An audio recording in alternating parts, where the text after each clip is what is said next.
Sim. Tá, beleza. Então, aqui, a coqueluche, ela é uma doença reemergente. No mundo, a gente tem cerca de 16 milhões de casos, 195 mil mortes anualmente. Nos últimos 10 anos, a gente vem percebendo o ressurgimento dessa doença em diversas áreas do mundo, não só aqui no Brasil, com significante mortalidade naqueles menores de 6 meses, que acabam sendo os mais afetados. Infecções leves e assintomáticas também, recentemente, a gente tem visto cada vez mais presentes, mas naquelas crianças mais velhas ou no adulto, e que já tenha uma situação vacinal melhor. E isso gera a subnotificação dos casos. Trazendo um pouco para vocês, que a gente acha, assim, às vezes que a coqueluche ela não existe mais, não ouvemos tanto falar, mas eu trouxe um pouco do panorama mundial, alguns países que a gente sabe recentemente, o ano passado, 2023, tivemos um grande surto de coqueluche aqui na Bolívia, é um país que faz fronteira com o Brasil, então bem perto da gente. Esse surto, ele acometeu 1.062 pessoas. Infelizmente, ele levou a 8 óbitos. Esses óbitos eles foram em crianças menores de 1 ano. Até trouxe um resumo dele. E 1.052 recuperados. Recentemente, uma notícia fresquinha, um surto também de coqueluche na Espanha, em Guadalajara. Com 124 infectadas, crianças, esse surto ele está restrito, pelo que a gente sabe, ali em escolas da região. Já tem casos também em Madrid. O Ministério da Saúde brasileiro já solicitou ao Regulamento Sanitário Internacional mais informações desse surto e que a gente fique bem atento aos viajantes que vêm de lá, que a gente sabe que aqui no Paraná tem muitos paranaenses que viajam lá para aquela região da Espanha. Então, trouxe para vocês para a gente ficar sensível quanto à questão do viajante também. Então, a coqueluche ela é uma doença aguda, ela é transmissível, ela acomete especificamente o nosso trato respiratório inferior. Ela tem uma distribuição universal. O agente etiológico da coqueluche é a Bordetella pertussis. Então, a gente sabe que tem outras espécies de Bordetella circulando, mas a de interesse para o coqueluche é a pertussis. A transmissão dela é via gotículas, a sazonalidade dela geralmente na primavera, com um pico lá, com um pico de casos normalmente no verão. E ela tem uma ciclicidade que a literatura traz nos intervalos de 3 a 5 anos. E nem a infecção natural, nem se você tem adquirido a doença, ou se você tem a vacinação completa ou incompleta, ela confere uma imunidade por toda a vida. Aqui é a fase da coqueluche, até conversando com as pessoas, muitos devem ter ouvido falar aquela doença da tosse comprida, ou da tosse de 100 dias. Quem viveu ali pela década de 80, 90, deve ter visto ou presenciado casos de coqueluche. Ela é uma doença bem longa, ela é dividida em 4 estágios, onde no primeiro estágio, a incubação, ela leva em média 5 a 10 dias, mas que pode ter uma média de 1 a 3 semanas, e raramente, mas aconteceu já casos de incubação em 42 dias. Por isso que, quando tem um caso, a gente pede um monitoramento da área, da região, por 42 dias. A fase catarral, que é aquela fase que ela parece um resfriado comum, né? Ela parece uma coriza, uma tosse seca, um surto de tosse, né? Uma tosse seca que ela vai evoluindo, uma febre que pode ser baixa ou pode não ter febre. Uma das características da coqueluche é que a febre, ela é uma febre mais baixa, ela não faz febrão. E essa fase catarral, ela é a fase de maior transmissibilidade da doença. Estima-se que na primeira semana da fase catarral, que é a fase de início de sintomas, a transmissão é 95%. No final da fase catarral, início da fase paroxística, essa transmissão já cai em 50%. Por isso que a gente orienta a coleta de amostras ser até 4 semanas após o início de sintomas, porque essa carga ela vai diminuindo. A fase paroxística, ela é a tosse que vai evoluindo. Então, essa tosse na fase catarral, ela vem uma tossezinha, vem lá e vai cair e não evolui tanto. Na fase paroxística é onde realmente aparece a tosse, que é aquela tosse, 5 a 10 episódios de tosse numa única respiração. Pode haver protusão de língua, congestão facial, cianose, guincho, apneia e vômito. E a convalescência, que é aquela fase que a doença, ela já vai, a tosse já vai diminuindo os episódios, então ela já parece mais uma tosse alérgica. Então ela tem toda essa evolução. Por isso que 100 dias, a tosse dos 100 dias, porque se você for colocar aqui contagem de semanas, dá 100 dias de tosse. E nos casos em adolescentes, adultos e indivíduos não adequadamente vacinados ou vacinados há mais de 5 anos, a coqueluche ela nem sempre se apresenta da forma clássica dela, com a tosse paroxística. Ela pode passar como qualquer outra infecção e muitas vezes passa desapercebida. A precaução dela é a precaução de gotículas, até 5 dias após o início do antibiótico, e também nos casos que requerem afastamento de trabalho, o afastamento deve ser de 5 dias. Então, a definição de caso para coqueluche, ela é dividida nos menores de 6 meses para os maiores de 6 meses. O que muda é a duração da tosse, que nos menores ela tem uma tosse, o intervalo é de 10 dias, e nos maiores de 14 dias. Então, os menores de 6 meses é todo indivíduo menor de 6 meses de idade, independente do estado vacinal, que apresente tosse há 10 dias ou mais, associado a um ou mais dos seguintes sintomas. A tosse paroxística. É uma tosse, assim, quem está entrando agora, que não conhece muito bem do agravo, ela é uma tosse bem característica. Episódios de 5 a 10 episódios de tosse em uma única inspiração, seguidos do guincho inspiratório, que o guincho é bem parecido, um pouco parecido com aquele sibilo da asma. É um ronquinho que dá entre as tosses.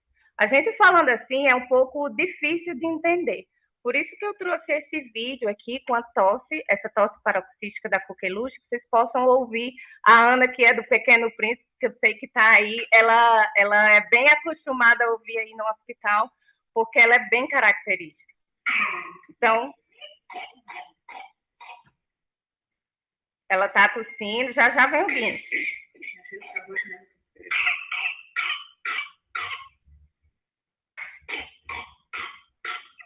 Tá vendo?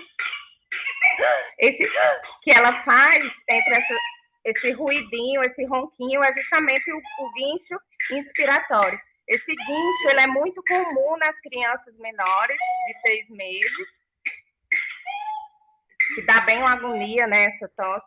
Então, ele é bem comum e as crianças acabam evoluindo para uma cianose e uma apneia, porque falta realmente o ar.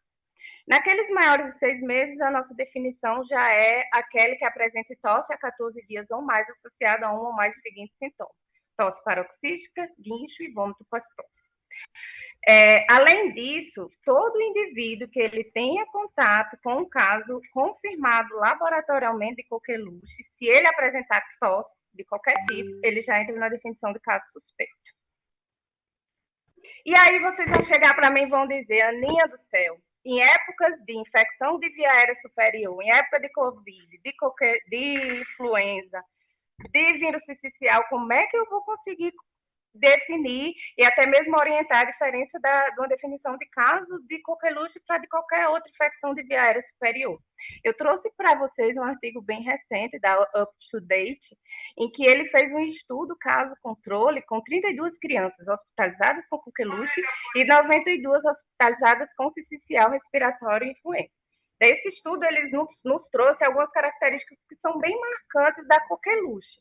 Uma delas é a tosse paroxística. 90% dos casos apresentaram essa tosse.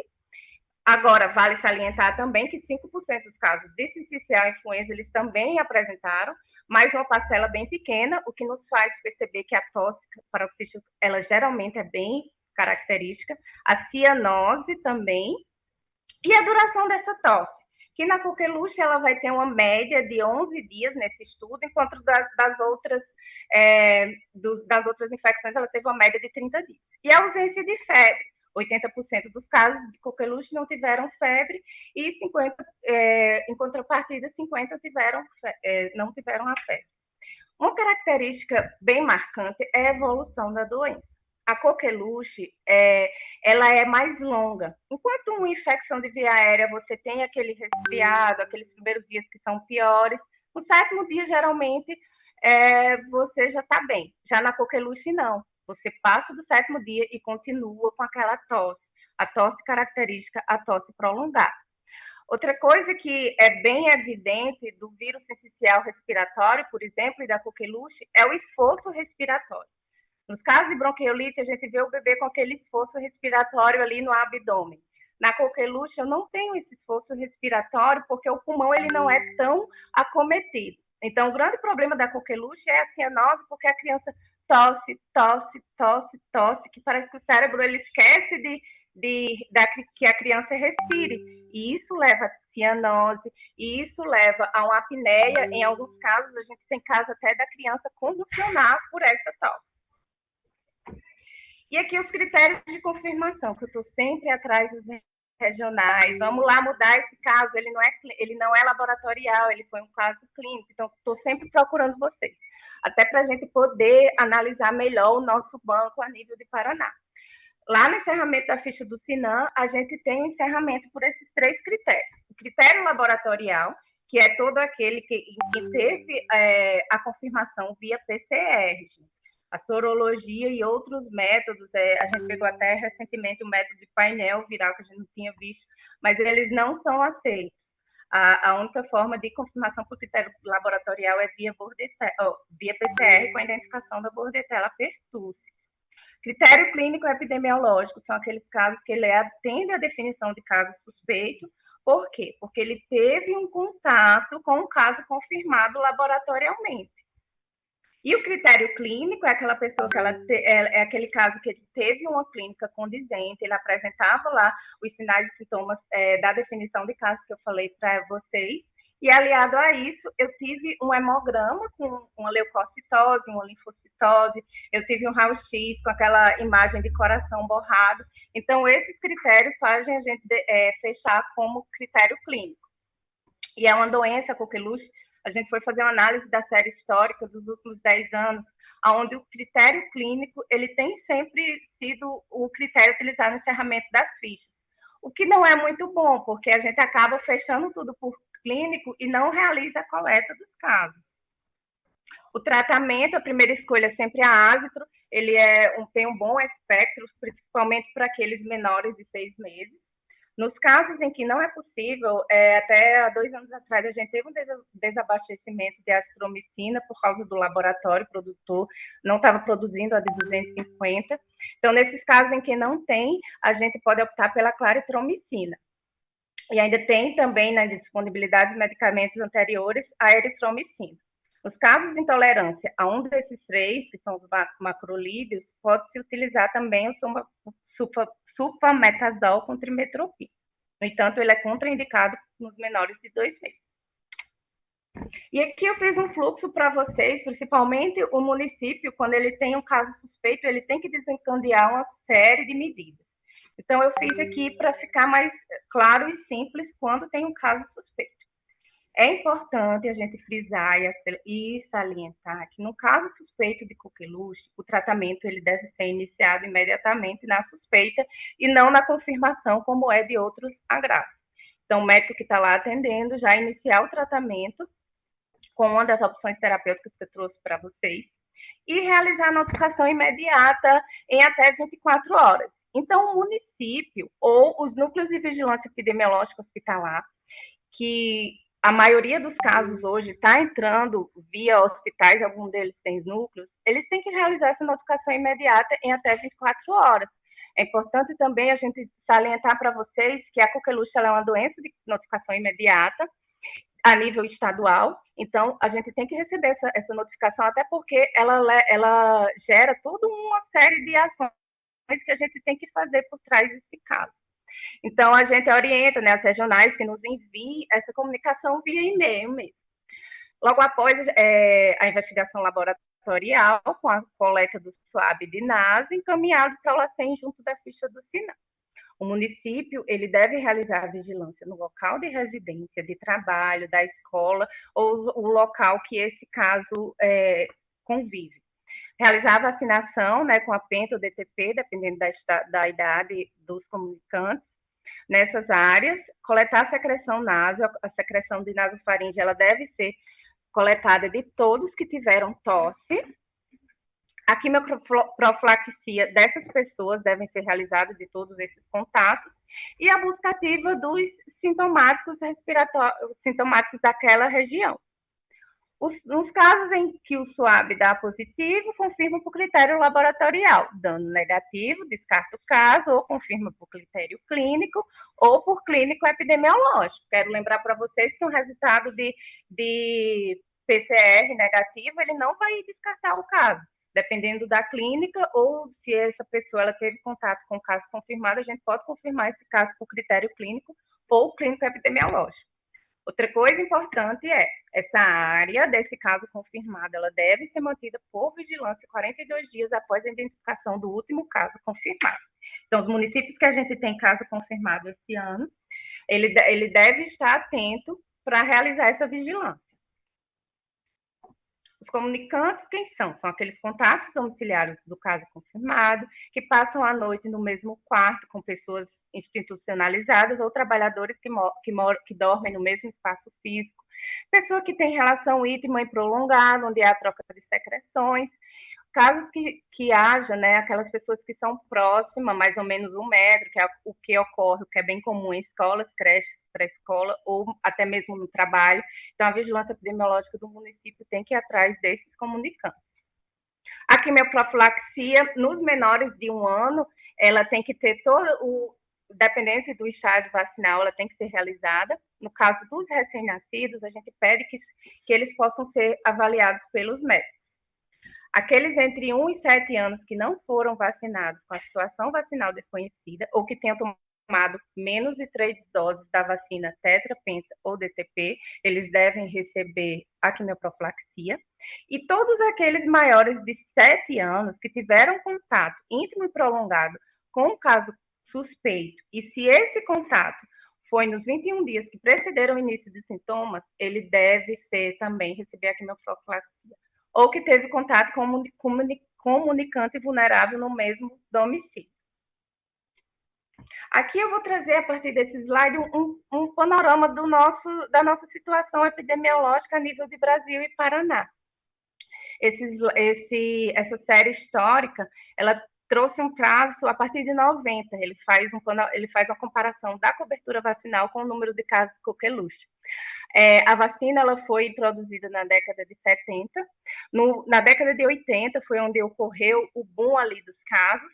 A partir de 1986, esses casos começaram a declinar. A gente vê aqui esse recorte da década de 90, onde ainda tinha uma incidência aí maior que 10, e a partir de 90 teve um arrefecimento desses casos. Um destaque eu faço para vocês aqui em 1998, entre 98 e 2000, onde a incidência ela deu uma reduzida e ocasionou uma mudança do perfil da doença, onde a gente observa que a cobertura vacinal ela estava em torno de 95 a 100%. Então, com aquela cobertura ideal, a incidência da doença ela foi lá para baixo. Felizmente, no ano 2011, a gente teve um aumento inesperado dos casos, né? Ele começou a ter essa elevação. Alguns estudos apontam que esse aumento ele foi decorrente na melhoria do diagnóstico laboratorial com a introdução das técnicas biomoleculares que ocorreram esse ano. O aprimoramento da vigilância em saúde, aqui a gente também no Paraná a gente sofreu a gente viu essa diferença, foi onde a gente melhorou um pouco da vigilância, aumentou a unidade de sentinelas, então isso pode ter ocasionado esse aumento realmente dos casos, ou a diminuição da imunidade vacinal e o aumento de portadores sintomáticos. Então, ela aumentou em 2014, muitos deviam estar na regional, quando teve um surto, né, aqui no Paraná também, e em 2015 ela começou a diminuir. Acredita-se que no final de 2014 foi introduzida a DTPA em gestante.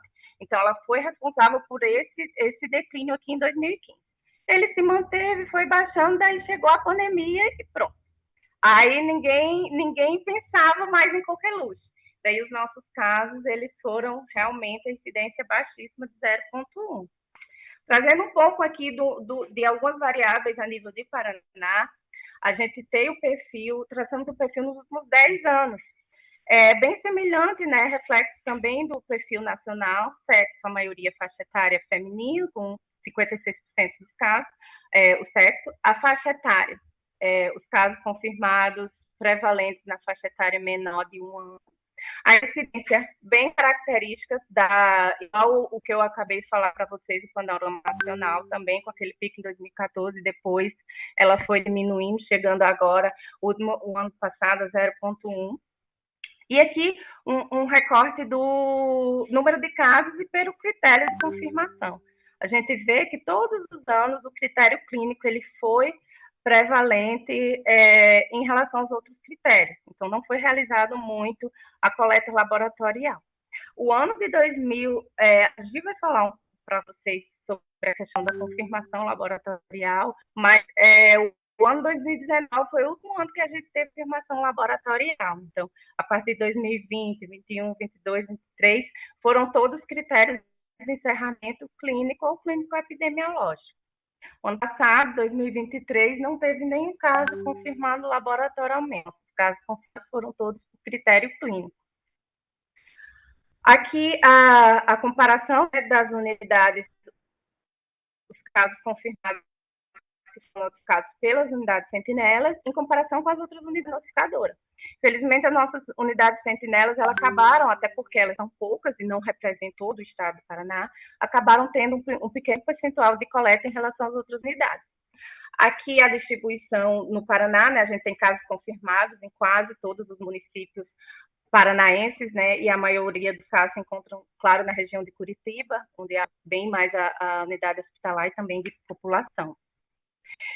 E aqui eu trouxe para mostrar para vocês o que está sendo esse ano para a gente. Há 15 dias a gente mandou para vocês uma nota de alerta sobre o aumento de número de casos de coqueluche. Como eu falei agora, a gente não tinha confirmação laboratorial desde 2020, e daí eu e a Gisele do LACEN fomos surpreendidas em janeiro, porque a gente voltou e a Rodice chegou com um monte de casos para a gente, começou a sair confirmação laboratorial.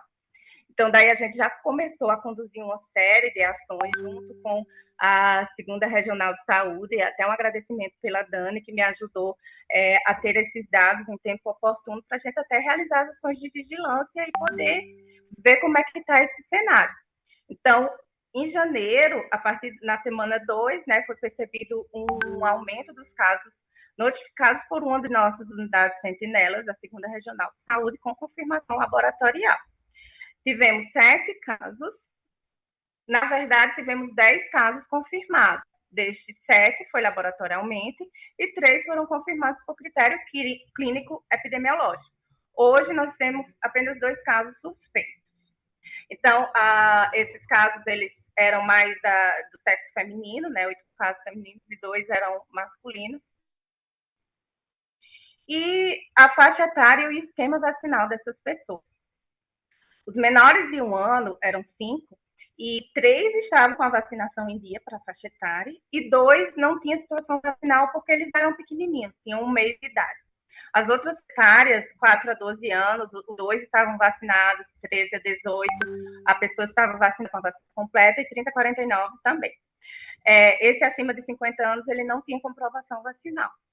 As crianças menores de 2 meses, que é aquela que não tem a indicação de vacina, as 2 crianças tinham a dose de DTPA na gestação em tempo oportuno, e a outra não tinha realizado a vacina de DTPA na gestação. Os sintomas característicos foi a tosse, seguindo de cianose e vômito.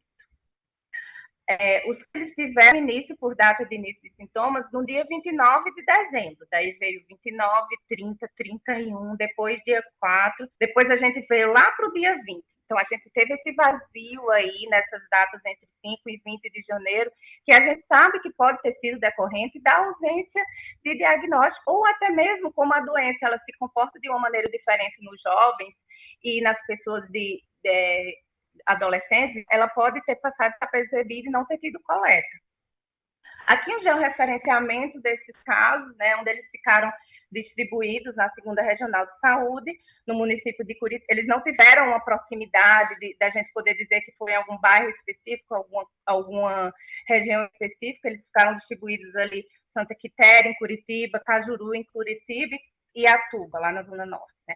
Em Pinhais, a gente tem essa região que está com uma concentração maior, foi um surto familiar, que nem foi, esse surto ele foi bem interessante, ele não foi atendido na unidade Sentinela. A partir de um caso que a unidade Sentinela identificou do município de Pinhais, que é esse que está mais à direita de Pinhais, o município de Pinhais ele começou a desencadear uma busca ativa dos casos e com coleta.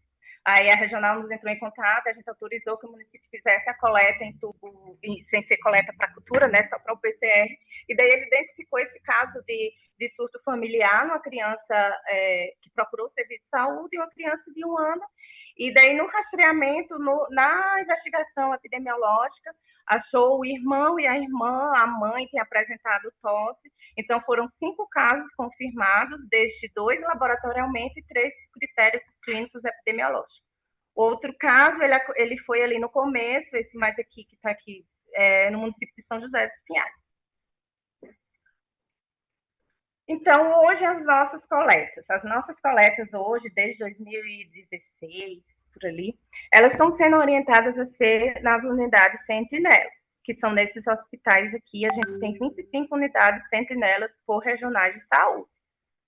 E agora, frente a esse novo cenário, a gente não sabe como vai ser o comportamento ao longo desse ano da coqueluche.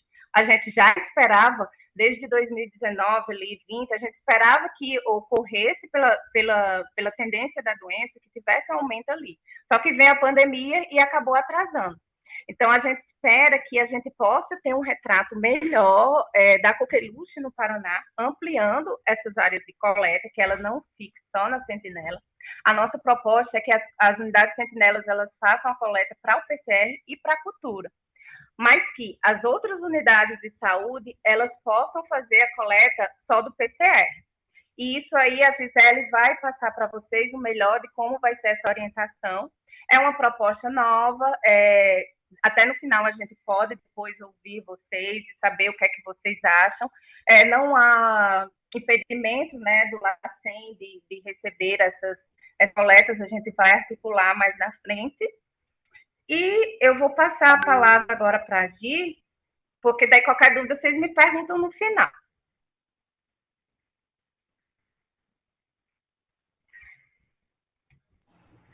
Oi, Gi. Olá, tudo bem? Bom dia a todos.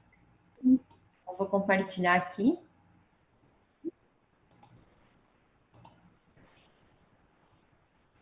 Como é que está aí para vocês? Vocês enxergam?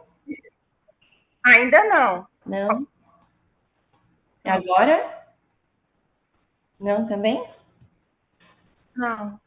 Tá, deixa eu ver aqui. Só um pouquinho.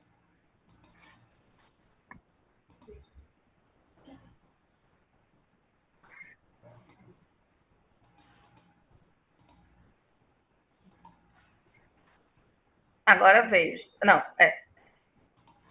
agora veio. Tá. Tá ok aí para vocês? Tá sim, Gi. Então tá, vou começar. Pessoal, meu nome é Gisele, eu sou bacteriologista aqui do LACEN, trabalho no setor da bacteriologia e sou responsável pela coqueluche e vou falar sobre a vigilância laboratorial. Como a Ana já falou, o agente etiológico da coqueluche é a Bordetella pertussis.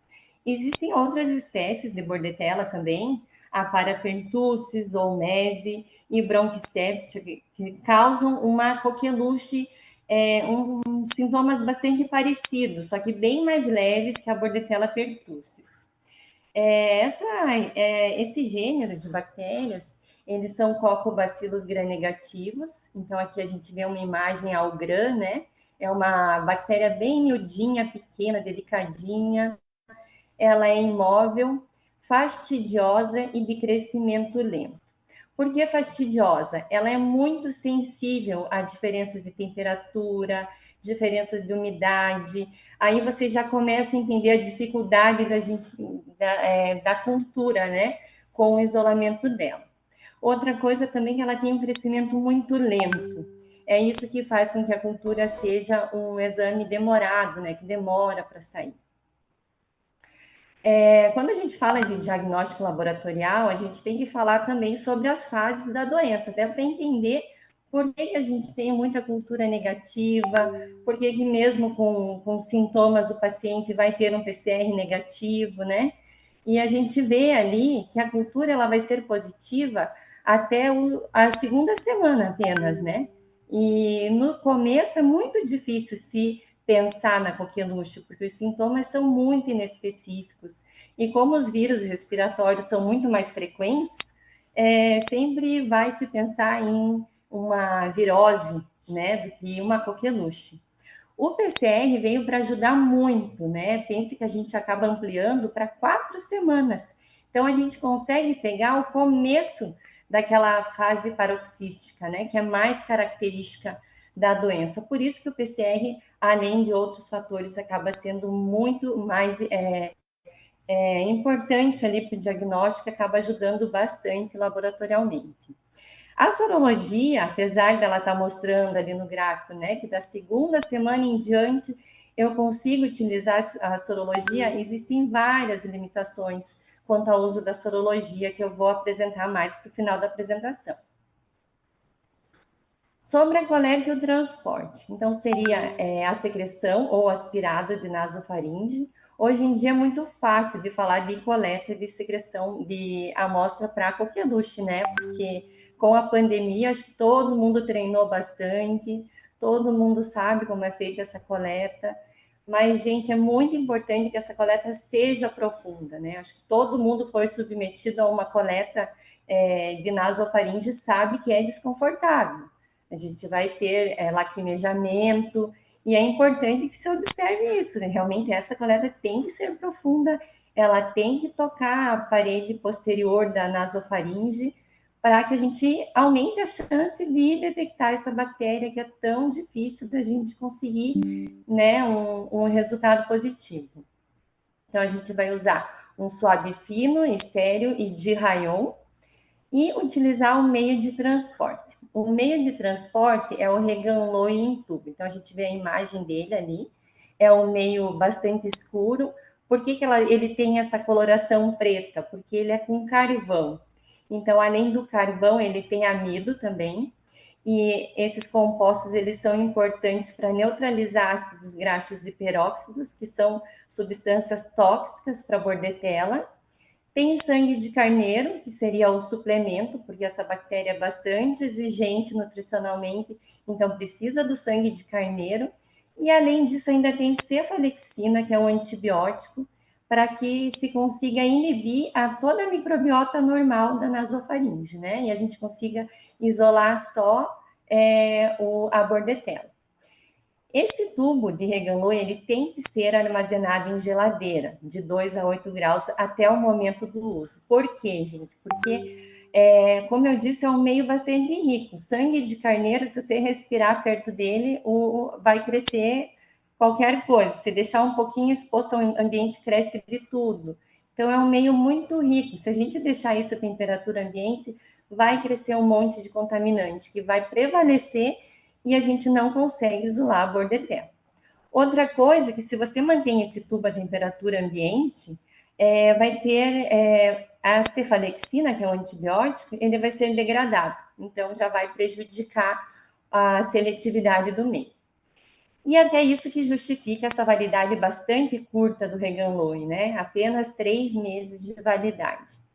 E isso é um grande problema, né? Porque com essa queda absurda que a gente teve nesses últimos anos de coqueluche, com a zero, né? Laboratorialmente falando, manter a produção desses meios dentro da validade, aqui para nós no LACEN foi bastante complicado. Até por isso, como a Ana até começou a falar, que a gente optou por utilizar o suave seco também. Só que o suave seco a gente tem utilizado apenas para o PCR, né? Devido a todos esses fatores, porque para o PCR eu não preciso da bactéria viável, eu preciso do DNA da bactéria. Então acaba sendo bastante útil. Até acho que esses últimos casos positivos a gente só fez PCR, nem chegamos a fazer a cultura. O que a gente tem disponibilizado aqui no nosso almoxarifado seria o tubo Falcon ou esse tubo Vacutainer de tampa branca, que ele é um tubo que não tem nada, assim, né? Então, dependendo da disponibilidade, a gente pode estar enviando para vocês ou o tubo Falcon ou o tubo Vacutainer. E o suave também, né? Lembrando que o suave, ali no caso, no slide anterior, que eu não falei, vocês vão manter a temperatura ambiente. Quanto à coleta, todo esse procedimento está lá no nosso manual de coleta, né? Mas eu vou passar rapidamente, passo a passo, até para fazer algumas observações com vocês, né? Então, é muito importante, gente, esse reganloe que estava na geladeira armazenado seja retirado antes da coleta. Ele tem que estar à temperatura ambiente. Como eu já disse, a gente não pode fazer, dar um choque térmico na bactéria, ela vai morrer. Tira, faz a coleta e põe no meio gelado, com certeza já vai ser suficiente para ela ser inativada, né? Então, ter esse cuidado de utilizar o reganloe à temperatura ambiente na coleta. Então, vai introduzir o suave profundamente em uma das narinas até encontrar resistência da parede anterior da nasofaringe. Manter o suave em contato com a nasofaringe por 10 segundos e retirar realizando movimentos rotatórios. Eu acho que nenhuma novidade aqui para quem fazia essa coleta para o COVID de uma forma correta seria o mesmo procedimento, né? Estrear o suave na parte inclinada, no meio de transporte, e introduzi-lo na parte inferior, mantendo-o no tubo. Então, aqui uma imagem como que a amostra chega para nós, né? Enviar em temperatura ambiente no mesmo dia ou incubar em estufa a 35 graus por no máximo 24 horas. E mandar para nós no máximo em 48 horas. Claro, né, gente, esse é o procedimento ideal, né? Seria o cenário ideal. Porque muita gente me liga, né, na sexta-feira, falando que não vai conseguir enviar em 48 horas, se pode enviar. A gente sempre tem que buscar a melhor forma, né? Mas, claro, o que é melhor? Que ultrapasse um pouquinho desse período e se consiga coletar antes da antibiótico terapia? Sim, né? Então, a gente sempre mostra a melhor forma, a forma ideal, então vai dar do bom senso de cada um, de saber qual que é o momento mais de maior chance da gente ter um resultado positivo e não ter um falso negativo devido a transporte e devido à coleta, né? Então, vamos para enviar somente uma coleta por paciente, mesmo que eu vá fazer cultura e PCR, porque eu uso o mesmo swab para fazer os dois exames. A ficha de solicitação no GAL, né, devidamente preenchida, é bem importante a gente saber se é o paciente sintomático, o doente, ou é só comunicante, que a gente utiliza esses dados na hora de planilhar os resultados. E a ficha do Sinan, né, devidamente preenchida. Por que é importante a gente ter a ficha do Sinan? Exatamente por causa de notificação e para a gente ter dados que podem ser usados epidemiologicamente, que vão ser utilizados para estudos epidemiológicos. Aqui eu trouxe um trabalho que foi feito em 2014, se eu não me engano, foi 2014 pela Rosângela, que era a bioquímica responsável pela coqueluche, até ela se aposentar aqui no LACEN, e ela, graças a dados dessa ficha do Sinan, né, ela conseguiu fazer um estudo muito bonito, fazer esse artigo que fala sobre as informações das infecções, das vacinações, tudo, dos sintomas de cada paciente. Isso é muito importante até para ver, para avaliar a evolução das cepas, né? Porque às vezes elas vão sofrendo mutações e o comportamento delas acabam sendo diferente, acabam mudando sintomas, o percurso da doença pode estar variando no decorrer do tempo, né? Então, falando para vocês um pouquinho como que é a cultura. Então, quando chega esse material para nós aqui no LACEN, a gente vai fazer uma semeadura desse material da nasofaringe em meio de cultura, que nada mais é do que o mesmo do meio de transporte, porém em placa, porque na placa a gente vai conseguir avaliar as colônias, né, conseguir colônias isoladas. A cultura ainda é o padrão ouro, né, porque ele tem uma alta especificidade, a especificidade de 100%, ou seja, eu isolei uma Bordetella pertussis, eu posso confirmar que esse paciente realmente tem coqueluche. Só que aqui o grande problema, que é a sensibilidade. De todos os casos de coqueluche, a gente consegue uma cultura positiva apenas de 12 a 60%. São esses os relatos que a gente tem, né? E por vários fatores que já foram citados aqui, né? Viabilidade da bactéria, período oportuno para coleta, então tudo isso dificulta bastante a gente ter uma cultura positiva, mesmo no caso de coqueluche. E esse o inconveniente do tempo elevado para a liberação do resultado, exatamente por ser uma bactéria de crescimento bastante lento. Aqui mostrando para vocês o agar-reganoi e as colônias, né? Ela é puntiforme, ela é prateadinha, assim, parece uma gota de mercúrio, bem delicadinha, bem pequenininha. E a gente incuba a 35 graus em atmosfera úmida, porque qualquer meio, até por estar incubando por muito tempo, esse meio acaba ressecando. Já é suficiente para a bactéria perder a viabilidade, né? Então, em atmosfera úmida, por 10 dias. E a gente vai visualizando todos os dias, dá uma olhadinha na placa, se tem algum crescimento. Normalmente, a Bordetella pertussis, ela cresce no terceiro dia de incubação. Então, se no primeiro dia cresceu, provavelmente não é. Então, é a partir do terceiro dia que a gente observa crescimento. E daí passa para a identificação por mal de Toff, né? Que em minutos a gente já vai conseguir saber se é uma Bordetella pertussis ou não. Então, na era pré-mal de Toff, mais a identificação já ia demorar mais uma semana. Então, o mal de Toff agilizou bastante esse processo de identificação. A cultura ela não pode ser substituída pelo PCR, por quê?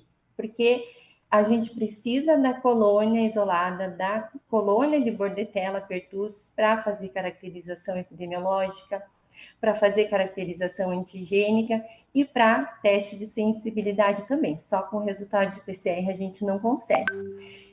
Até final do ano passado, eu até discuti com a Rosana essa questão, que a gente aqui no LACEN estava até considerando a possibilidade de eliminar a cultura por tanto tempo sem resultados positivos, né, e tendo PCR, e essa dificuldade de produzir um meio e dele vencer, a hora que faz, ele tem validade de 3 meses.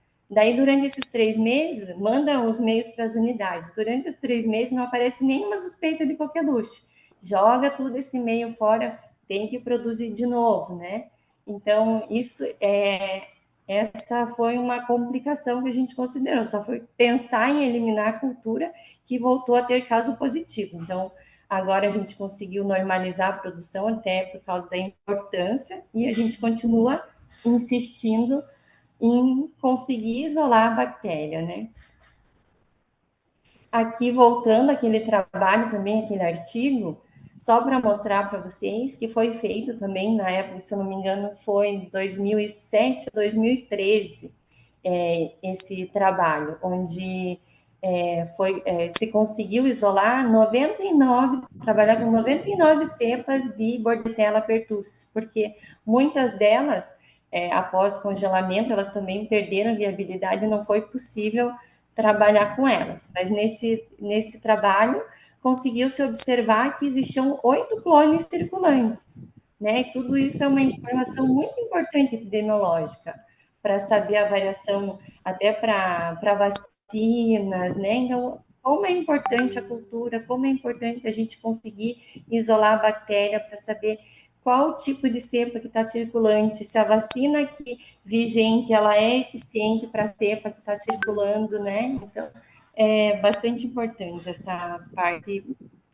para a epidemiologia.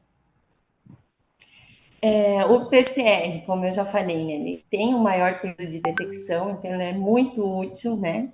Ele tem de 2 para 4, no caso da cultura, de 2 semanas, ele aumenta para 4 semanas.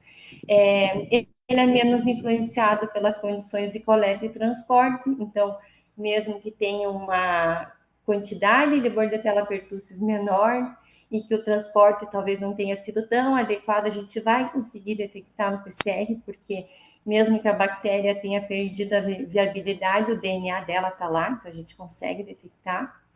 E isso apresenta um aumento nos casos com diagnóstico laboratorial, né? Até porque apenas de 10 a 30% dos casos com PCR positivo, a gente tem uma cultura positiva também. Só para mostrar para vocês o equipamento que a gente utiliza aqui no LACEN, é o BD Max, é um equipamento que está com a gente faz bastante tempo. A gente utiliza ele para vários diagnósticos, ele é muito bom e ele faz tanto a extração do DNA, a purificação e ainda a amplificação dos genes alfa. E esses são os genes que a gente pesquisa no PCR para a Bordetella. O gene IS481, o PTXP e o PIS1001. Quando a gente tem positividade para dois genes, o IS481 e PTXP, a gente pode confirmar, liberar o resultado como Bordetella pertussis. Quando é para pertussis, ele vai dar positivo, vai detectar só o PIS1001. Quando a gente detecta só o IS481, pode ser uma Bordetella pertussis, mas ele pode dar positivo para outras espécies também, né? E quando é negativo, quando não detecta nenhum dos genes. A sorologia, né? Por que ela tem tantas limitações na interpretação? Então, ela ainda dá muita reação cruzada para muitas espécies de Bordetella, para hemófilos, para Mycoplasma pneumoniae. Inicialmente, ela foi desenvolvida para avaliar a eficácia da vacina, então ela acaba sendo útil assim em épocas de surtos apenas, né? E veja, ela não deve ser utilizada para crianças com menos de 6 meses. Então, muitos dos casos de coqueluche ocorrem nessa faixa etária. Então, já não é útil, né? Se não dá para usar nessa faixa etária, já é uma grande complicação. E devem ser utilizadas somente após 3 anos da última vacinação. É outra coisa bem complicada. Então, por isso que a sorologia não dá para ser utilizada no diagnóstico. Mostrando para vocês os nossos dados, né? Aqui eu estou apresentando só os dados laboratoriais, diferente dos gráficos da Ana. As barras azuis escura, elas representam o número de amostras recebidas. A azul clara, as amostras positivas, e a linha amarela, a positividade, a porcentagem de positividade de acordo com as amostras que a gente recebeu.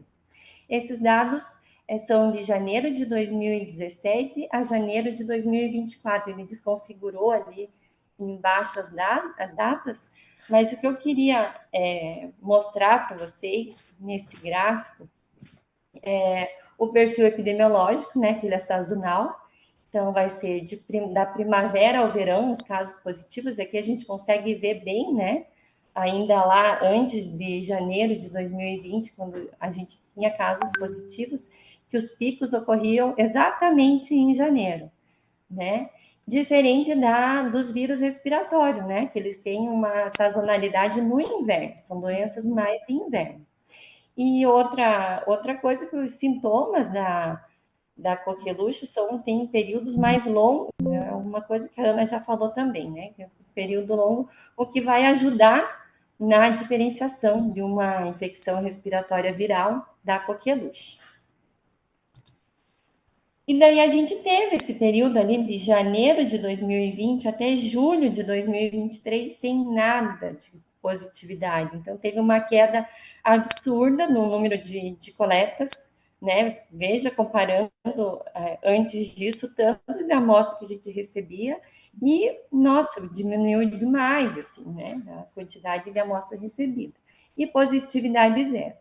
Essa positividade zero ocorreu até julho, agosto do ano passado, onde a gente teve 5 casos de Bordetella para pertussis, que também ocorreu, a gente detectou só no PCR. E aqui a Bordetella pertussis, que resolveu aparecer agora em janeiro. Eu estava de férias, inclusive, né? Que eu não quis acreditar, porque em todo o tempo eu estava na bacteriologia aqui, eu nunca tinha pego um resultado positivo. E quando eu saí de férias, resolveu aparecer, né? Então a gente teve 6 casos em janeiro. A Ana relatou 7, porque esse sétimo caso foi em fevereiro e eu acabei não compilando os dados de fevereiro ainda. Como conclusão, então, a gente frisa a importância da coleta e transporte adequado, né, para a gente tentar aumentar essa positividade, tentar detectar na cultura. A técnica de PCR aumenta os casos de detecção laboratorial, né, porém a cultura não pode ser substituída pelo PCR. A sorologia não deve ser utilizada para diagnóstico laboratorial e a importância, né, de diferenciar as viroses respiratórias da coqueluche, né, para evitar surtos e também para evitar o uso indiscriminado de antimicrobianos. Aqui está o meu e-mail, o e-mail do almoxarifado também e do meio de cultura para solicitação dos tubos, dos meios de cultura, né? Tem meu telefone também. Qualquer dúvida eu estou à disposição. Muito obrigada. Obrigada, Gisele. Fica conosco até o final daí para as perguntas e questionamentos, né? E também as apresentações a gente disponibiliza depois por e-mail para ser compartilhado juntamente com a gravação da videoconferência. Obrigada, Gisele. Agora eu passo a palavra para a Virgínia, que vai falar da imunização. Bom dia a todos.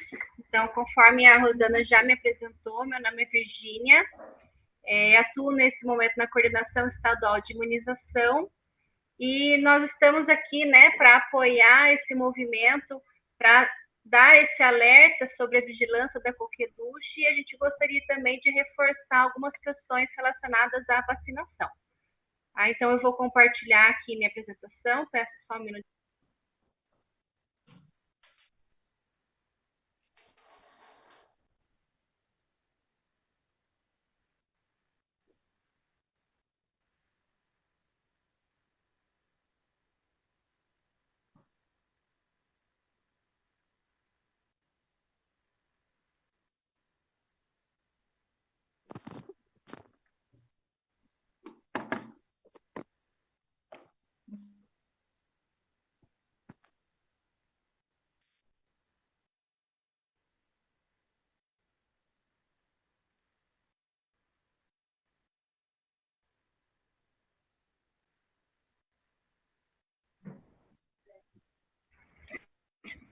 Pessoal, consegue confirmar se vocês estão conseguindo visualizar a apresentação? Vou pôr no modo aqui. Consegue visualizar? Sim. Sim, então já vou iniciar, tá?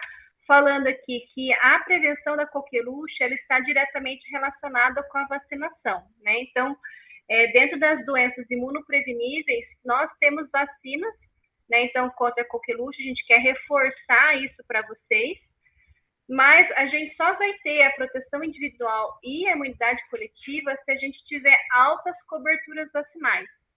Então, eu vou falar um pouquinho para vocês do esquema vacinal, né, das vacinas que estão no Programa Nacional de Imunizações contra a coqueluche, mas também vou trazer para vocês o retrato do Paraná em relação às coberturas vacinais.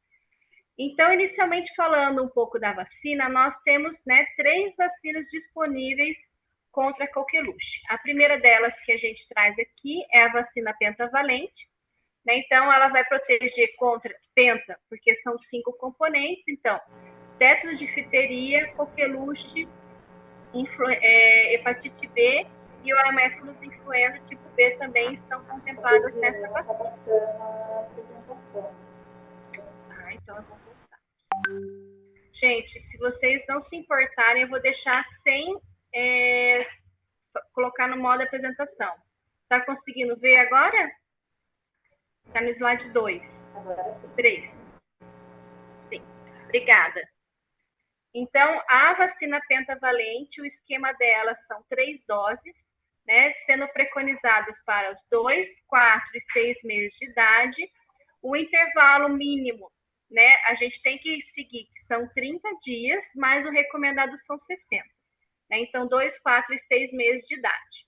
A terceira dose, ela não deve ser administrada antes dos 6 meses. Então, é importante que essa vacina ela seja administrada para as crianças que têm idade até 6 meses, 6 anos, 11 meses e 29 dias. Sem comprovação ou com esquema completo, a gente vai completar com essa vacina. Então, aqui a gente só traz o adendo em vermelho, que a gente também tem a vacina, né, da coqueluche para os esquemas especiais. Então, a gente só traz aqui que a gente já está na 6ª edição do Manual do CRI. Então, coloco aqui para vocês, né, o link do PDF, que são as condições especiais. Né? Então, aqui a gente está falando da pentavalente para a população geral.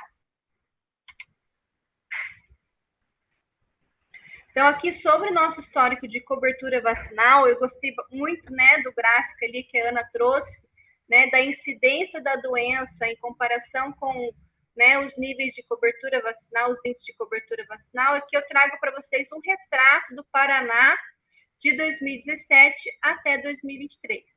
Né? Então, em 2015, né, como já é sabidamente conhecido, né, pela nossa equipe aí, que a gente vinha com umas coberturas, né, consistentes, a gente tinha o Paraná, né, assim como o Brasil, com altos índices de cobertura vacinal, e a partir de 2016, esses índices foram diminuindo, né, paulatinamente, até que, né, quando chegou a pandemia, a gente já estava com índices pequenos, de 79%.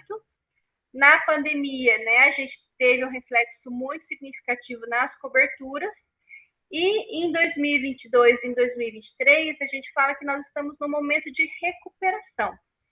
Né? Então, a gente percebe que a gente tem desenvolvido a CESA, juntamente com todos os municípios, muitas ações, né, para chamar mesmo a população e sensibilizar quanto à vacinação, e que isso, embora, né, a pequenos passos, tem gerado aí um reflexo positivo. Né? Lembrando que a meta vacinal ela é 95%.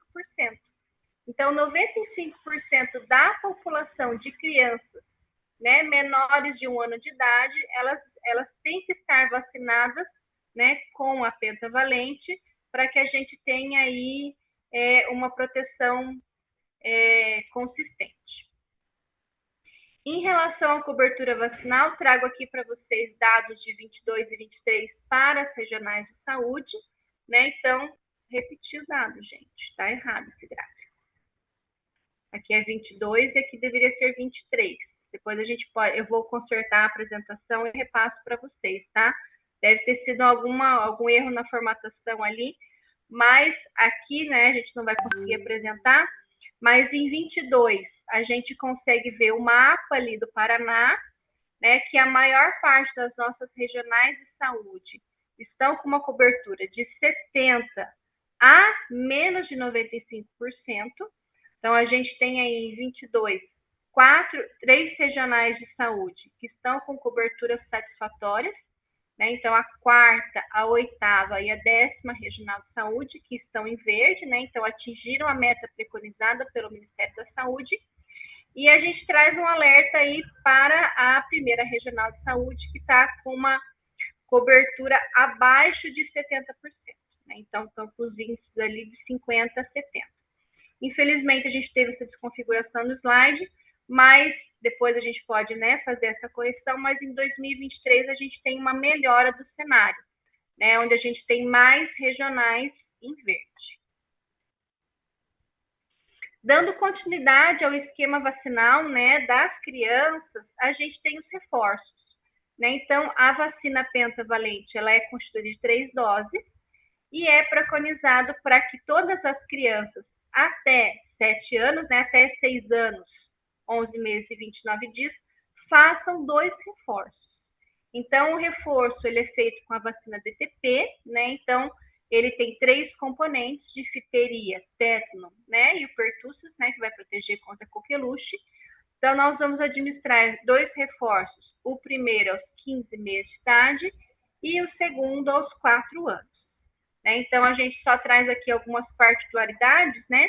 Que crianças menores de 7 anos, elas têm que fazer os 2 reforços, né? Sendo que o intervalo entre o primeiro reforço e o segundo reforço, ele tem que ser no mínimo de 6 meses, né? Sempre levando em consideração a última dose da pentavalente. E crianças, né, a partir de 15 meses e menores de 7 anos, que não fizeram nenhum reforço, a gente tem que fazer o agendamento do reforço, né? Então, administra o primeiro reforço, aguarda 6 meses e faz o segundo reforço, tá? Lembrando que a gente tem, né, infelizmente, de acordo com o Programa Nacional de Imunização, a gente tem essas vacinas preconizadas para as crianças menores de 7 anos de idade. Né? Então, tanto a Penta quanto a DTP, a gente tem que completar esse esquema vacinal das crianças até essa idade limite, porque depois dessa idade a gente não pode, não é preconizado mais a vacinação, nem com a Penta e nem com a DTP. Né? Então, a gente traz aí um alerta mesmo, pensando que a nossa cobertura vacinal ela não está adequada e não é homogênea dentro dos municípios, né, do nosso estado, para que realmente seja realizada uma busca ativa da população menor de 7 anos, para que a gente ainda consiga contemplar, né, a criança com o seu esquema primário ou com os seus reforços, né. Na particularidade da DTP, a gente traz aqui que crianças com 6 anos, sem nenhum reforço, a gente vai fazer o reforço preconizado, né, que deveria ter sido realizado com 15 meses. E na impossibilidade da gente fazer, né, os 2 reforços, pensando que a gente tem ali só até os 6 anos, 11 meses e 29 dias para trabalhar, a gente vai agendar minimamente ali o reforço com a DT, né, para 10 anos após o primeiro reforço, tá? E daí essas crianças que não vão conseguir completar o esquema do segundo, elas vão estar dispensadas dessa dose do segundo reforço.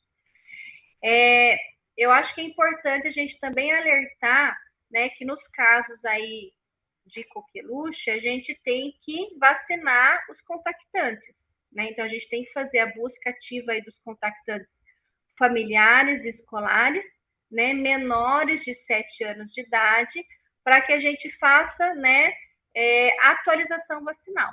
Né? Então, a gente vai verificar se essas crianças fizeram as 3 doses de penta e os 2 reforços com a vacina DTP, tá?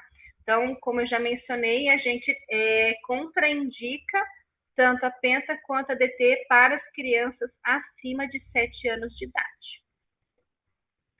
Trago aqui para vocês também um pouquinho da cobertura da vacina DTP. Né? Então, no Paraná, né, neste momento, pensando ali no reforço dos 15 meses e dos 4 anos, a gente está com uma cobertura aí de 88,88%. Né? Então, aqui eu trouxe um mapinha, esse mapinha está disponível lá no painel da cobertura vacinal, por município. Né? Então, a gente consegue aqui se achar como é que está a nossa realidade. Os municípios que estão pintados em verde são os que atingiram cobertura satisfatória, né? 95% da cobertura para DTP. Os que estão amarelo estão, né, de 70% a 95%, menos de 95%. Os que estão em laranja estão abaixo de 50%. Uma outra vacina, né, como eu mencionei para vocês, que são 3 vacinas disponíveis contra a coqueluche, é a DTPA. A DTPA, né, então lembrando que a gente tem até os 7 anos para fazer o esquema da penta DTP, e depois disso a gente vai ter o esquema só da DTPA, né, que ele é preconizado para os profissionais de saúde, né, e para os estagiários da área e para as gestantes. Né? Então, a gente teve a publicação aí na quarta-feira da nova instrução normativa que define o calendário nacional de vacinação. Né? Então, anteriormente, a gente, né, tinha preconizado a DTPA apenas para os profissionais de saúde, né, e para as parteiras tradicionais. mas a partir, né, de quarta-feira, a gente também teve a inclusão dos estagiários. Então, ele menciona muito claramente, né, que os estagiários eles têm que estar atuando ou em maternidades ou em unidades de internação neonatal, né, que vão atender as crianças pequenas, os recém-nascidos, tá? É a justificativa, ele coloca ali, né, devido à grande importância para a saúde pública e o alto risco de vida dos menores de 1 ano, né? Então, vocês viram lá o bebezinho, né, dá até um aperto no coração, pensando na proteção dessa população que ela é mais vulnerável. Então, falando um pouquinho, né, dos profissionais de saúde que têm que tomar vacina, a gente fala também das gestantes, né? A vacina DTPA, então, ela é indicada para todas as gestantes a partir da 20ª semana de gestação, né? Então, anteriormente, a gente tinha um esquema vacinal lá que, se você tomasse DTPA, em 5 anos não precisava repetir, mesmo que você engravidasse de novo. Isso caiu, tá? Então, agora, a cada nova gestação, a gestante vai ter que fazer uma dose da DTPA a partir da 20ª semana de gestação, tá? Então, ela pode ser administrada da 20ª até a 36ª semana, né? Então, é preconizado dentro desse intervalo aí da gestação.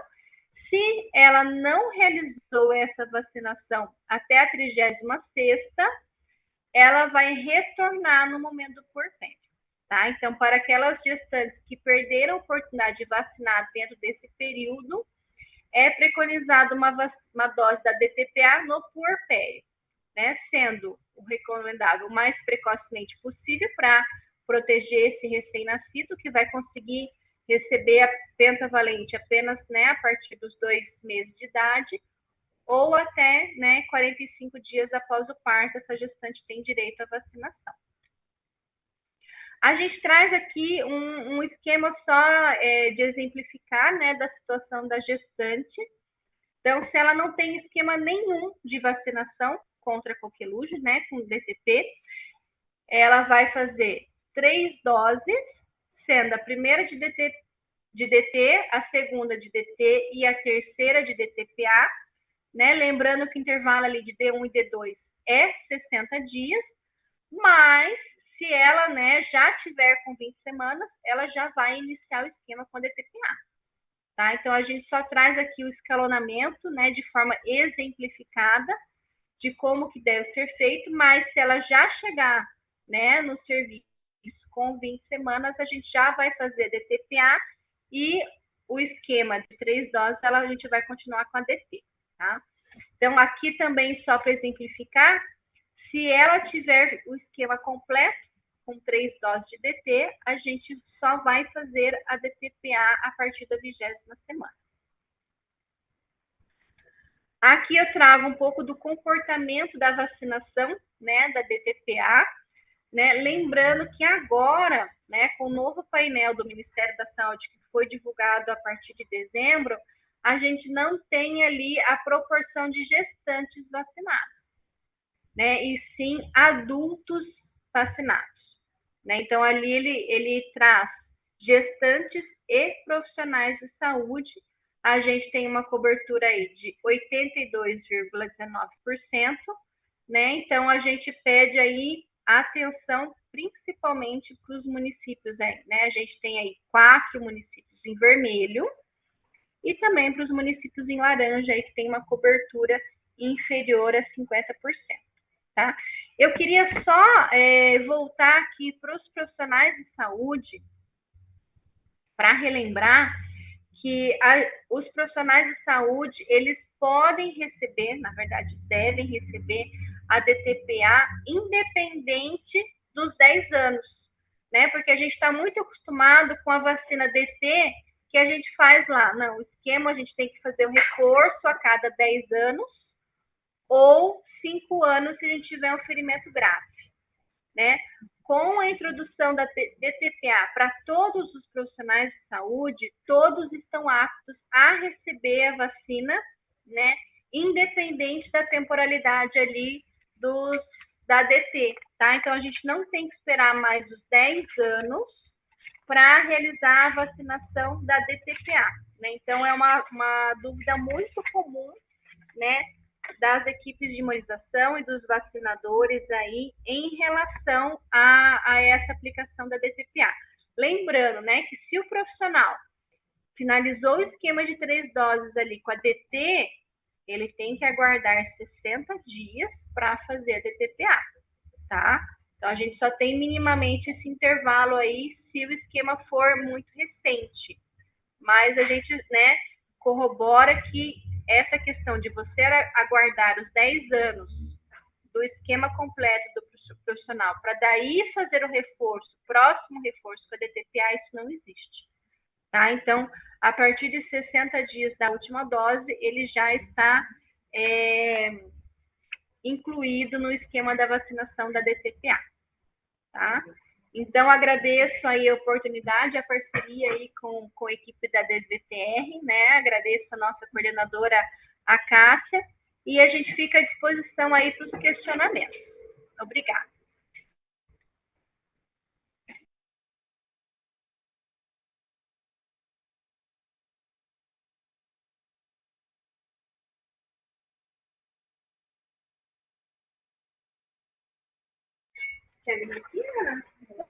Obrigada, né, a Virgínia, a Gisele, a Ana, pelas apresentações. E agora a gente abre para os questionamentos, dúvidas que tenham, para a gente poder bater um papo.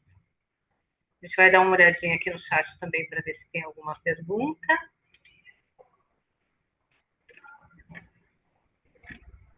Aqui. Bom dia. Bom dia. Doutor. Parabéns pela iniciativa e uma delícia ouvir vocês. Parabéns também pela epidemiologia, pela cobertura vacinal, que embora vocês como gestoras talvez não estejam contentes, mas eu já vivi painéis epidemiológicos muito piores, né? A minha geração é uma geração muito antiga nessa lide. Então, nós não tínhamos cobertura. A nossa pergunta aqui com a enfermeira Jusilei, de epidemiologia aqui do hospital, Regina Caron, é para a doutora Gisele. Bom dia, doutora Gisele, um prazer enorme tê-lo ouvido. Parabéns. Bom dia, nossa, nem tarde. Saudade de vocês aí. Está sempre lembrado. Doutora, é sobre a manutenção do SWAB seco, né? Do SWAB, o que vocês nos recomendam, né? Sobre a coleta do SWAB seco para o PCR. O SWAB seco a gente tem orientado que mantém em geladeira mesmo, né? Ele, diferente da cultura, que a gente pede estufa, após a coleta do SWAB seco, pode ser mantido em geladeira mesmo. Maravilha. Era isso, só. E o mesmo período, mesmos cuidados aí. Isso, foi uma forma da gente resolver esse problema da produção, né? De manter esses meios dentro da validade, que é muito difícil, né? Eu imagino. E a gente está com dificuldade de conseguir insumo também, não é sempre que a gente tem os insumos para produzir, então, mas agora, com casos positivos, a gente acaba se preocupando mais com isso, né? Abençoado o PCR, né? Você disse que a Bordetella ela é um pouco exigente. Eu sempre chamei a Bordetella de uma cantora de opereta, de tão exigente que ela era, né? Que mais que eu queria falar? A respeito da vacinação aí para as nossas gestoras, né? De profissionais, nós temos uma maternidade, nós temos uma UTI pediátrica, nós temos uma UTI neonatal e também um pronto-socorro pediátrico e uma enfermaria pediátrica, né? Como é que a gente pode desencadear alguma ação na imunização desses profissionais? Através da nossa regional aqui, do nosso posto daqui de Campina Grande do Sul, ou a gente tem algum outro caminho que vocês possam recomendar? Olá, obrigada pelo questionamento, né? O hospital de vocês é gigantesco, né? Então, é importante mesmo que alguma ação seja desencadeada, não só para a vacinação desses locais, né? Mas sim para todos os profissionais aí do interior do hospital. O que eu recomendo é que seja realizada ação de comunicação com o pessoal ali, né, Campo Largo, não, Campina Grande do Sul, desculpa, Campina Grande do Sul, para que seja realizada uma vacinação, ou em loco, né, seja disponibilizado vacinas para que vocês realizem o gesto vacinal nos seus profissionais, ou mesmo o deslocamento deles para a unidade básica que atende o seu território.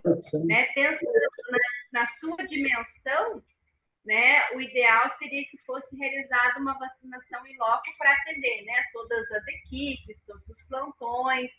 Daí vocês precisam fazer essa articulação. A gente pode disponibilizar, né, um quantitativo superior de doses aí para poder atender essa vacinação dos profissionais. Tá ótimo, muito obrigado. Eu vou falar com a chefia da pediatria, com a chefia clínica aqui do hospital, para nós desencadearmos o mais breve possível essa ação. Obrigada. Perfeito. Muito obrigado. Obrigada. Nós vamos ler aqui o que está no chat. Então, assim, para a imunização também, foi feito o DTPA para profissionais do nosso hospital no ano passado. Será repetido este ano, é isso? Foi o questionamento aqui da Santa Casa, né, de Paranavaí. Então, depois da vacinação com a DTPA, o esquema é encerrado. Né? Então, esses profissionais que receberam essa vacinação no ano passado, eles vão entrar ali no momento de reforço daqui 10 anos. Tá? Então, não é uma vacinação anual.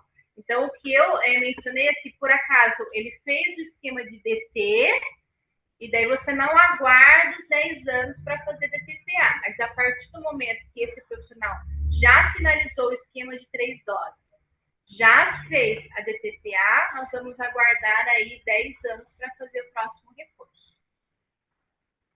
Não sei se esclareceu. Mas se ele fez, desculpa, porque o pessoal sempre me pergunta, se ele fez a DT, tipo, ano passado, pode fazer a DTPA, no caso, esse ano? Pode fazer a DTPA esse ano, né, sempre respeitando a última dose da DT com a próxima DTPA tem que ser de 60 dias. Então, 60 dias depois de finalizado o esquema, já está apto a fazer DTPA. Bom, tinha uma pergunta aqui, a Virgínia já compactou ela, que era da Luciene, né? Então já compactou ela, porque daí seria essa questão do reforço, né? Fez a DTPA, o próximo será a cada 10 anos, né? A não ser que seja gestante ou que tenha alguma outra situação de acidente com isso. Se for gestante, ela vai ter que tomar mais uma DTPA, né, a partir da 20ª semana. Independente se tomou como profissional, tá, pessoal? Isso é importante. E a cada gestação. E a cada gestação. Então, se ela tomou, é uma profissional de saúde, tomou DTPA, engravidou, 20ª semana, vai tomar mais uma DTPA.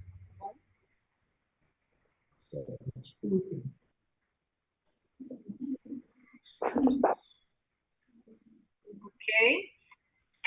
Então, uma outra pergunta aqui é a respeito da coleta da cultura. Antes era só em ambiente hospitalar. E agora? Que é da ANE, da 11ª Regional de Saúde. Então, a cultura, ela vai continuar naquelas nossas unidades sentinelas, não é porque a gente está descentralizando que não vai ter mais a coleta de cultura. Claro que, numa situação específica, que o kit esteja vencido, você pode fazer só para PCR, mas a cultura na unidade sentinela, naqueles hospitais que eu coloquei ali, ela vai continuar.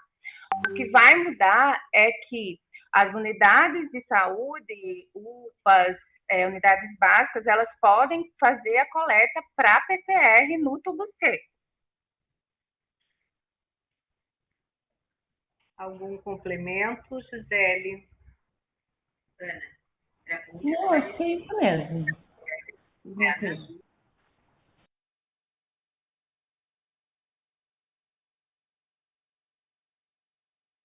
Isso, gente. Então, essa unidade do PCR, ela vai, como a Cássia complementou aqui, ela vai ser em todos os serviços de saúde, inclusive em hospitais também, hospitais que não sejam sentinelas, esses casos acabam entrando, e a regional, ela deve articular, né, repassar essa nossa vídeo para que os municípios, eles fiquem sensíveis, a Gia até falou, não é uma coleta depois do Covid, todo mundo sabe fazer essa coleta, é só a questão de implantação mesmo.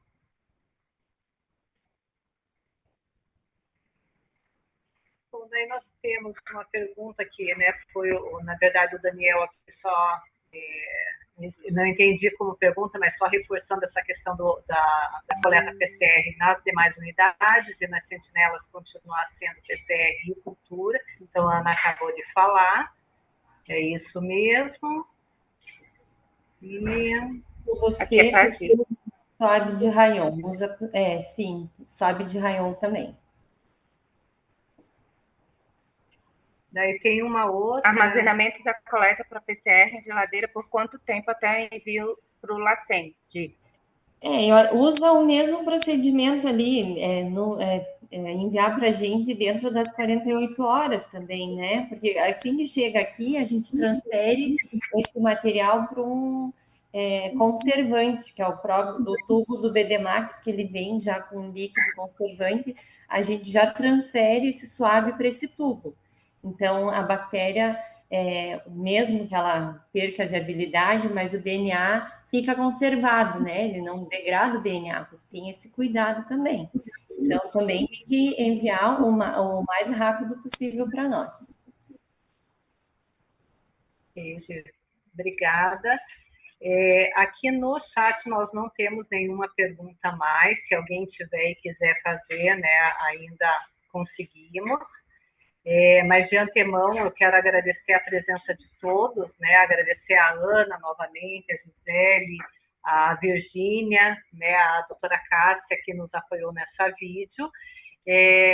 Nós vamos mandar as apresentações e também a gravação, né, da videoconferência para todos, para que seja disponibilizado, né, para os municípios e seus serviços. Então, vou passar a palavra para a doutora Cássia, que ela vai estar fazendo o encerramento, e obrigada a todos. Então, muito obrigada a todos pela participação. Agradeço em nome do nosso secretário, Beto Preto, em nome da nossa diretora, Maria Goretti, né, que nos incentivou para que acontecesse essa reunião, e gostaria só de, mais uma vez, reforçar, né, de nós não perdermos oportunidade de vacinação nos nossos profissionais de saúde, muito pertinente, né, a pergunta da equipe do Angelina Caron, e além dos profissionais de saúde, também das gestantes, né? Uma doença imunoprevenível, lembrar, né, do processo de transmissão de anticorpos, proteção dessa criança antes de começar o esquema com a pentavalente antes dos 2 meses. É importante a proteção das nossas gestantes, né? Vocês viram que as nossas metas de cobertura vacinal não estão sendo atendidas, apesar de todo o trabalho, né, da equipe da DVPI, capitaneada pela Virgínia. Muito obrigada a todos, também excelente, Gisele, que apresentação linda, né? Obrigada, e que importante, agradeço Célia, também nossa diretora do LACEN, e a Lavínia, né? Essa ampliação do RT-PCR, o quanto vai ajudar no diagnóstico dos profissionais que estão na linha de frente. Obrigada a todos e um excelente dia. Obrigada. Obrigada.